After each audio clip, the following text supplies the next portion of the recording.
লাভ হয় বলা তো যায় না এখন আবার কোনোবার কি লোকসান খেয়েছেন মানে লস খাইছি কতবার মনে করেন দুয়া চলে যায়। সুপ্রিয় দর্শক শ্রোতা আসসালামু আলাইকুম, আশা করছি সকলে অনেক ভালো আছেন। দর্শক বন্ধুরা, আজকে আপনাদেরকে একটি ভিন্নধর্মী ভিডিও উপহার দেওয়ার জন্য আসলাম। তো আজকে ভিডিওতে আলোচনা করব কলার বাগান নিয়ে। তো কলার বাগানে দেখতে পাচ্ছেন আপনারা সেচ দেওয়া হচ্ছে।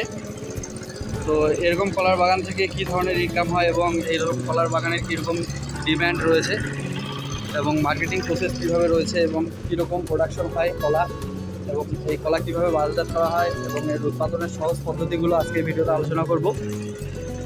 তাই ভিডিওটি কোথাও স্কিপ না করে অবশ্যই শেষ পর্যন্ত আমাদের সাথে থাকবেন। চলুন তাহলে বন্ধুরা শুরু করা যাক আজকের এই কলার বাগানের ভিডিও। দর্শক বন্ধুরা, কলা আমাদের খুবই প্রয়োজনীয় একটি খাদ্য এবং এই কলা আমাদের স্বাস্থ্যের জন্য খুব উপকারী। তো এখানে বিভিন্ন ধরনের কলার জাত রয়েছে। তো আমরা সাধারণত এই কলার গাছগুলো বাড়ির আঙ্গিনায় অথবা পরিত্যক্ত জমিতে আমরা চাষ করি এবং সেই কলা উৎপাদন করে থাকি।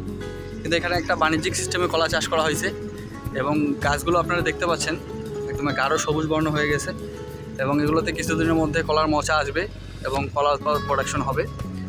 তো আমরা সরাসরি এই বাগানের যে কর্মরত লোক রয়েছে, অর্থাৎ এই বাগানের যে মালিক রয়েছে, আমরা তাকে পেয়েছি। আমরা তার সাথে কথা বলবো এই বাগানের সামঞ্জস্য বা অভ্যন্তরীণ এবং বাহ্যিক বিষয় নিয়ে। তো আপনারা সকলেই আমাদের সঙ্গে থাকুন। তো দর্শক বন্ধুরা, আমরা চাচার সাথে সরাসরি কথা বলবো। এই চাচা এই বাগানের মালিক। তো চাচা আসসালামু আলাইকুম। চাচার নাম বলবেন একটু? আপনার নাম? রফিয়া রহমান। আচ্ছা, আপনি যে এখানে কলার গাছ লাগিয়েছেন, এটা কতটুকু জমির উপর লাগিয়েছেন? 2.5 বিঘা। আচ্ছা, তো টোটাল কতগুলো গাছ রয়েছে এই কলার? আমার 1000 গাছ। আচ্ছা, এই কলার গাছগুলো লাগানোর কতদিন বয়স হলো? ধরো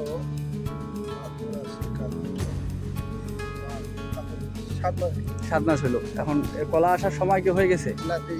আর কতদিন পর আসবে? আরো 5 মাস। আরো 5 মাস। আচ্ছা, এই কলার যে জাতগুলো কি ধরনের কলার জাত এগুলা? মানে মালভোগ আছে, সাগর আছে।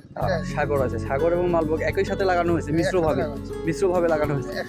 আচ্ছা, আবার একসঙ্গে হবে। আচ্ছা, কলার গাছে আমরা জানি যে পরিচর্যা তেমন কিছু লাগে না। আচ্ছা, কি গুরুত্বপূর্ণ পরিচর্যা আছে যদি আমাদেরকে বলতে হয়? লাগে যেমন টিএসপি, পটাশ, ইউরিয়া, নিয়মিত সার লাগবেই। সার এবং এই চারাগুলো আপনার কোথা থেকে সংগ্রহ করছেন? চারাগুলো আমার নিজের ক্ষেত থেকে, মানে এটা থেকে আবার পাল্টাপাল্টি। আচ্ছা, আপনি প্রতি বছরে কি এই কলাই প্রোডাকশন করেন? আচ্ছা, এরকম বাগান আপনার আশেপাশে আরো লাগিয়েছেন বাড়ির ওদিকে? পূর্ব সাইডে আছে নাকি? এখানে শুধু 1000 পিস গাছ রয়েছে। আচ্ছা, এই 1000 পিস গাছে কি প্রত্যেকটাতে 100% ফলন আসে? আর কি, মানে অল্প হঠাৎ নিয়ে যাবে। ধরো 17-20টা বাদ দিয়ে 100টার মধ্যে 80টা গাছে কলা আসবে। হ্যাঁ, আপনার সম্পূর্ণই হবে, কিন্তু ওটা একটু নরমাল হয়, কতগুলো ভাঙি যায়। আচ্ছা, বলা যায় না। এখন কিছু গাছ থেকে আবার হয় না নাকি? হয় না এরকম। আচ্ছা, এই কলার থেকে শুধু এই আপনারা কলাটাই সংগ্রহ করেন না মোচাটা যে আছে মোচাটা আলাদাভাবে কোনো বিক্রি করে বিক্রি হয় না? আচ্ছা, এখানে সাগর কলার কেমন ডিমান্ড পান? আর আরেকটা যে কি মালভোগ, চিনি মালভোগটা না জাতি মালভোগ না? আচ্ছা, সাগর কলাটা হচ্ছে যে পিড় আপনারা কত বড় করে বিক্রি করেন এবং কত দামের মধ্যে বিক্রি করেন? মনে করো এইবার বড়াল 50,000 বিক্রি হয়েছে। 50,000? 100 কেজি 50,000 টাকা নাকি? এই সাগর কলার যে ইয়াটা আছে, সাগর মালভোগ আমরা দুটো এভারেজ। আচ্ছা, আপনার এখান থেকে এই ফলগুলো কারা কিনে নিয়ে যায়? এখানে ছোটখাটো পাইকার নিয়ে আসা যায় না বাইরে থেকে গাড়ি লোড করে? গাড়ি লোড হয়, ডাইরেক্ট গাড়ি লোড হয়ে চলে যায় নাকি? আচ্ছা, আর এই বাগানের পরিচর্যার বিষয়ে যে পানি যে দিচ্ছেন, এই পানি কতদিন পর পর দিতে হয়? পানি অন্তত 10 দিন পর পর দিতেই। 10 দিন পর পর নিয়মিত পানি দিতেই হবে? যতক্ষণ বৃষ্টি লাগবে না ততক্ষণ বৃষ্টির জন্য রস ভেজা করার জন্য দিতে হবে। আর এই যে গোবর সারও দেখলাম মনে হয়? গোবর সারও প্রচুর পরিমাণে দিতে হয় নাকি? যত দিবেন ততই ভালো। আচ্ছা, আর একটা সিম্পল বিষয় জানতে চাচ্ছি যে এই কলার আর কতদিন পর এই গাছগুলো থেকে ফলন আসবে আর কি? এই যে গাছগুলো দেখতেছে, এই গাছগুলো থেকে কতদিন পর ফলন আসবে? 4 মাস পর ফলন আসবে। মোটামুটি 4 মাসের মধ্যে ফলন আসবে। এই 4 মাসে ফলন আসার মানে মোচা আসার কতদিন পর ফল হয়? 1 মাস পর ফল আসবে। পরিপক্ক হয়ে যায় 1 মাস পর? 5 মাসের মধ্যে পরিপক্ক, বাজারে ছাড়ার মতো হয়ে যায় আর কি।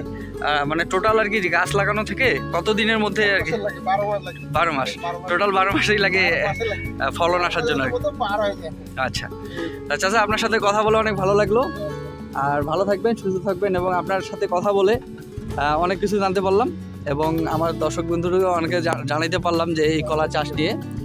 তো লাইকে দিবেন নাকি? হ্যাঁ, এই কলা চাষ মোটামুটি তো মানে আপনার লাভের মতোই নাকি? না, লাভ হয়, হ্যাঁ, বলা তো যায় না, মোটামুটি। এখন আবহাওয়ার। কোনোবার কি লোকসান খেয়েছেন? হ্যাঁ, মানে ও লাভ লস খাইছি। লস খাইছে? কতবার মনে করেন ধোঁয়া চলে যায়। সব চলে যায়? হ্যাঁ, কেন? ওই কলার তো ফলন হয়। বাতাসের আবহাওয়া আছে না? ওহো, মানে ঝড় বৃষ্টির কারণে কলার গাছ যদি নষ্ট করে ফেলে তাহলে সমস্যা হয়ে যায়। সমস্যা। আচ্ছা, ঠিক আছে দাদা, অনেক ভালো লাগলো। আপনি সুস্থ থাকবেন, ভালো থাকবেন। আসসালামু আলাইকুম।